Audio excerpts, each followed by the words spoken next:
श्रीसुब्रह्मण्यभुजङ्गम्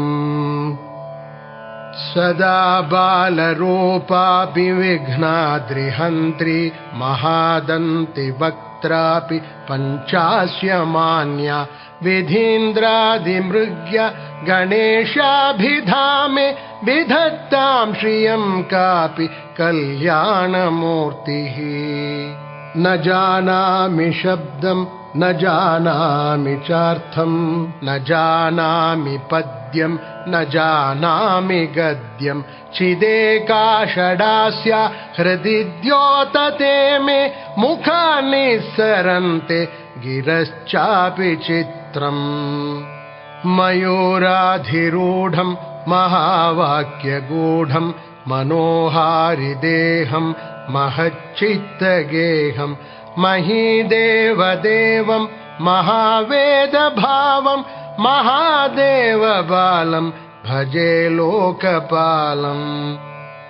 यदा सन्निधानं गता मानवामि भवाम्भोधिपारं गतास्ते तदैव इति व्यञ्जयन् सिन्धुतीरे य आस्ते तमीडे पवित्रं पराशक्तिपुत्रम्। यथाब्धेस्तरङ्गा लयं यान्ति तुङ्गाः तथैवापदः सन्निधौ सेवतां मे इति वोर्मि पङ्क्तिर्नृणां दर्शयन्तं सदा भावये हृत्सरोजे गुहं तम्।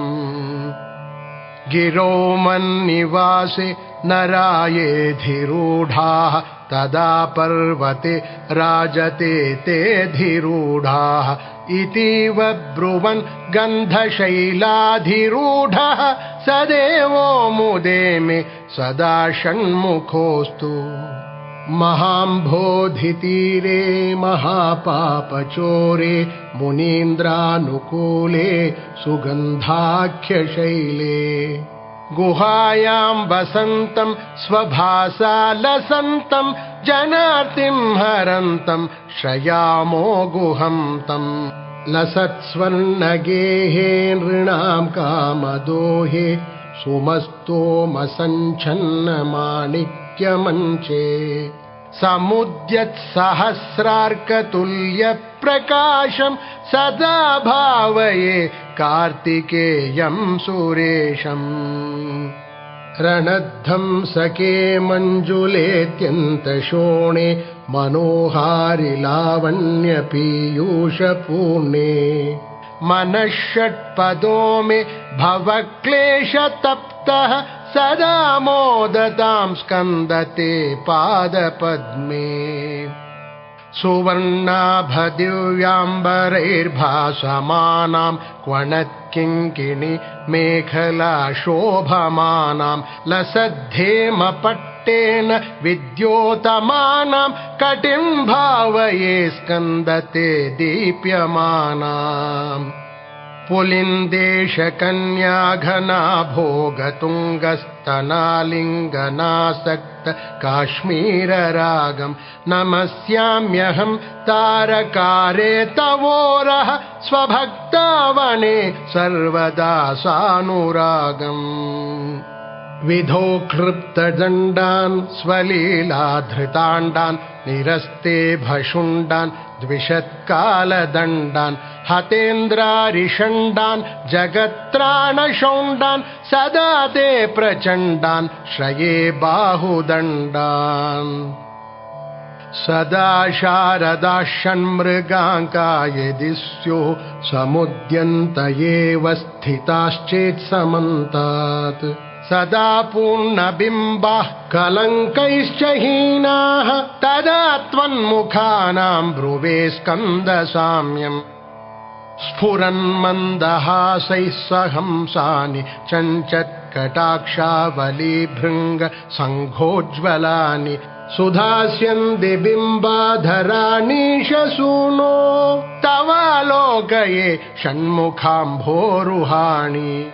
विशालेषु कर्णान्तदीर्घेष्वजस्रं दयास्यन्दिषु द्वादशस्वीक्षणेषु महीषत्कटाक्षः सकृत्पातितश्चेत् भवेत्ते दयाशील का नामहानिः सुतांगोद्भवो मेसि जीवेति षड्धा जपन्मन्त्रमेषो मुदा जिघ्रते यान् जगद्भारभृद्भ्यो जगन्नाथ तेभ्यः किरीटोज्ज्वलेभ्यो नमो मस्तकेभ्यः स्फुरद्रत्नकेयूरहाराभिरामः चलत्कुण्डल श्रीलसद्गण्डभागः कटोपीतवासाः करे चारुशक्तिः पुरस्तान्ममास्तां पुरारेस्तनूजः इहायाहि वत्सेति हस्तान् प्रसार्याह्वयत्यादराच्छङ्करे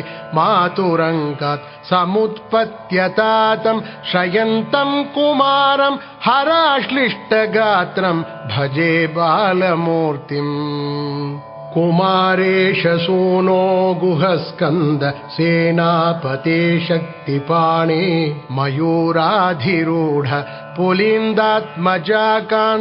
भक्तार्तिहारिन् प्रभोतारकारे सदा रक्ष मां त्वम् प्रशान्तेन्द्रिये नष्टसंज्ञे विचेष्टे कफोद्गारि वक्त्रे भयोत्कम्पि गात्रे प्रयाणोन्मुखे मय्यनाथे तदानीं द्रुतं मे दयालो भवाग्रे गुहत्वम् कृतान्तस्य दूतेषु चण्डेषु कोपात् दहच्छिन्धिभिन्धीति मां तर्जयत्सु मयूरं समारुह्य माभैरिति त्वं पुरशक्तिपाणिर्ममायाहि शीघ्रम् प्रणम्या सकृत्पादयोस्ते पतित्वा प्रसाद्य प्रभो प्रार्थयेनेकवारम् न वक्तुं क्षमोऽहं तदानीं कृपाब्धेन कार्यान्तकाले मनागप्युपेक्षा सहस्राण्डभोक्ता त्वया शूरनाम हतस्तारकः सिंहवक्त्रश्च दैत्यः ममान्तर्हृदिस्थं मनःक्लेशमेकं न हंसि प्रभो किं करोमि क्वयामि अहं सर्वदा दुःखभारावसन्नो भवान् दीनबन्धुस्त्वदन्यं न याचे भवद्भक्तिरोधं सदा क्लृप्तबाधं ममाधिं द्रुतं नाशयो मासु तत्त्वम् अपस्मारकुष्ठक्षयार्षप्रमेह ज्वरोन्मादगुल्मादिरोगा महान्तः पिशाचाश्च सर्वे भवत्पत्रभूतिं